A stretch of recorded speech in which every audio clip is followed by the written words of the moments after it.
Hey, how are you doing? I hope you're having a great day. And I want to ask you this question. And this is going to be the question I will discuss with you in this particular video, which is, why do they consider a villain that is evil for the sake of evil bad?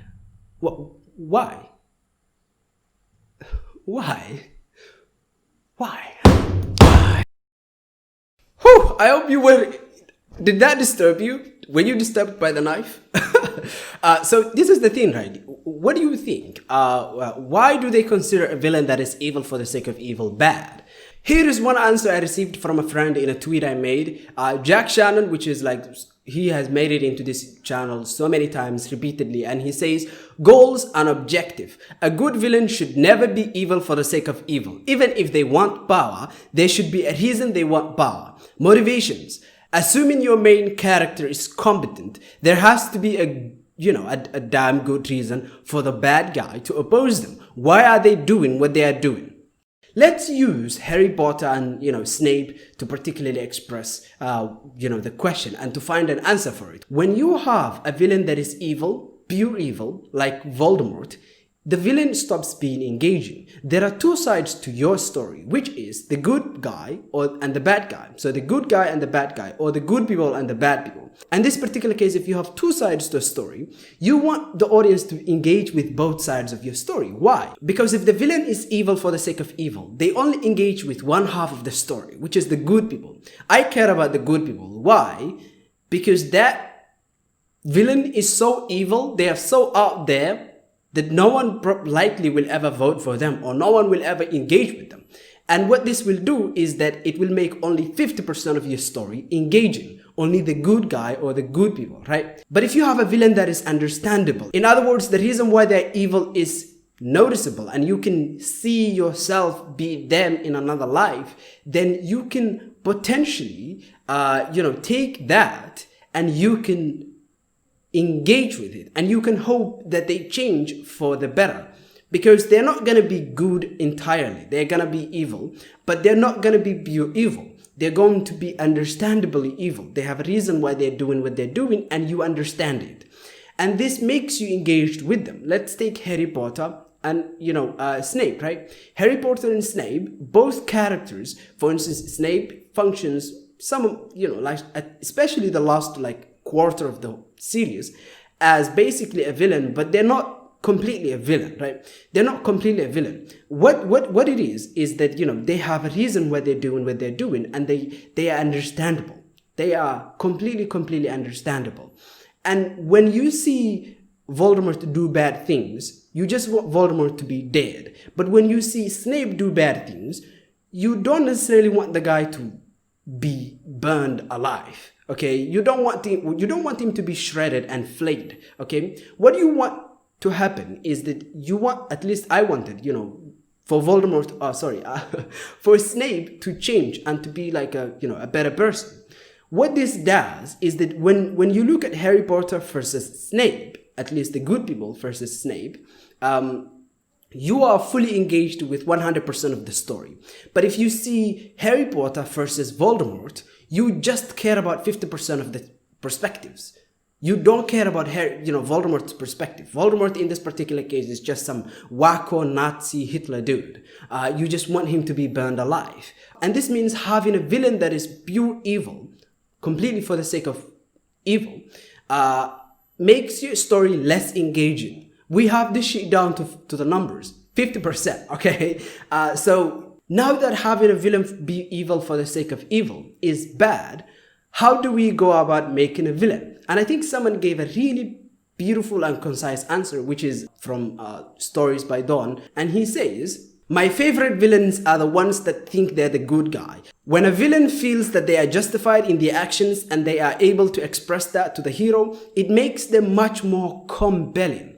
And so to have a villain that is, not evil for the sake of evil, how do you do it? Well, here's the answer. You make the villain understandable, and you make the villain, compelling. So you are looking at them and you are understanding their perspective, and you can see why they're doing what they're doing. Though it is a lot easier to say this than it is to like have, have it executed. In fact, so many other people have said this. I think I have like 20 tweets. I'll just pick some of them that I think is like really beautiful and concise and gets the point, exactly across.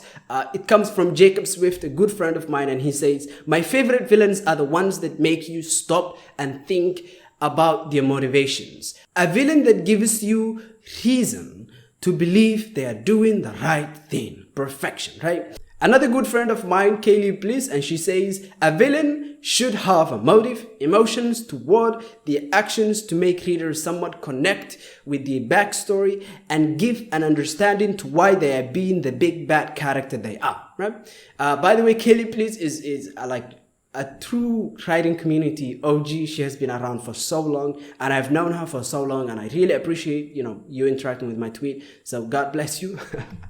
I don't know if Americans say God bless you, but hey, whatever it is, whatever your God is, may he bless you.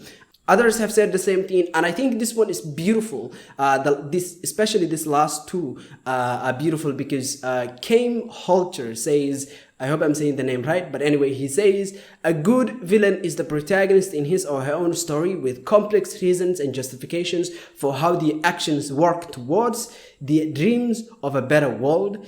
They must be relatable and reasonable, so they could have," and this is, by the way, the good statement that I'm looking for, which is, so they could have been the hero had the cards been dealt differently, right? And this one is very cool because if Snape had a slightly different life, you can imagine him not being a bad guy, but you can never see that guy's cards being dealt differently and him ending up, being on the good side. You just cannot. Why? Because he's evil for the sake of evil. He's pure evil. You have never engaged with his perspective because he has no perspective. I just want more power. Give me the ring to rule them all, right? And he's just a Dark Lord and he's not engaging. Right? And a very similar comment, in fact, eerily similar, comes from Abigail Rose, and she says, "I don't have to like the villain, but I do want to understand the reasons behind the decisions and believing that in another life, I could plausibly make those same decisions if placed in the situation or in the position. Seeing the villain wrestle with the reasons and decisions, that is also good." And this comment is very similar, and both last comments are really, really beautiful comments that hit the nail, right? They hit the nail precisely because to make a villain that is understandable and reasonable, and you see that in another life, in a slightly different life, they could have made they could make a different decision, or they could be an entirely different person, or heck, as Abigail said, I could be making the decisions literally. That is beautiful, right? However, as I said moments ago, it is very easy to say that and to claim that and to put that out there than it is to execute it. So I want to ask you the question again. How do you actually go about doing that? Like, if you're a writer, ask yourself this question. It's super tough because we have it figured out here. We laid it out. The villain should not be evil for the sake of evil because that makes the story less engaging. The villain should be understandable, and we should be able to see their perspective fully. That makes the story highly engaging because you are looking at both perspectives and you are engaged with both perspectives. But how do we go about doing that? How do you execute that? How do you literally execute that? That is a tough question, because if you can answer that, you have made gold as a writer. You literally struck gold here, right? So to do this, I will come up with my own answer, and I hope that you can go in the comments and come up with your own answer, because how do we execute this formula? How do we make it feel understandable? Maybe you can use an example, because I tried for like 2-3 hours to put this in words, and I couldn't. But I will put it in an example, because an example makes it much better, right? And the way to execute this is to have a villain oppose the protagonist, right? Let's take two countries, right? Country A has a person who, basically they're minding their own business, and one day someone from country B attacks. But you see, Obviously in this particular case, you have A is the good person, right? But B is the villain because they're attacking, right? But we don't want it to be evil for the sake of evil. Let's attack them for the sake of attacking them, right? We can have so many reasons, this person here, B, could attack. In other words, let's have two kings, right? King A, King B. So King B could attack for so many different reasons. Maybe there is a drought and his country is like King B. His country is like, his people are dying. Maybe his daughter died. And, there is like revolts in the country and there's not enough resources. And so his people are dying literally. And it's his responsibility to get food and to find resources for his people. So maybe he goes out on the offensive, attacks a neighboring country so he can conquer territory for his people. That is one reason, right? Another reason could be maybe he wants vengeance. Maybe people from country A have attacked his people a long time ago and now he wants vengeance, right? And he wants justice. Let's take the second example, right? In this particular case, King B wants justice for his people because maybe like 30 years ago, maybe King A's father have attacked them and King A's father has killed a lot of people from, the people of King B. So in this particular case, King A wants to achieve peace because he doesn't want the situation to continue anymore. But King B is not taking it. He wants justice. He wants vengeance for his people. In this particular case, you are engaged with both perspectives because there is a protagonist, King A. He wants to achieve peace, right? It's a very complex, volatile situation. So King A wants to achieve peace. King B wants vengeance. So as we have established, a villain opposes the protagonist. They are in the way of the protagonist. King A wants to achieve peace. King B wants war. You see the conflict here, right? And that conflict is really awesome, right? And so both sides we understand because this dude had his people killed and butchered and he wants justice and this guy is trying to settle the situation and you want the best case scenario. Maybe you want King B to like forgive and to seek, maybe not necessarily forgive, okay, but seek, justice in a different way.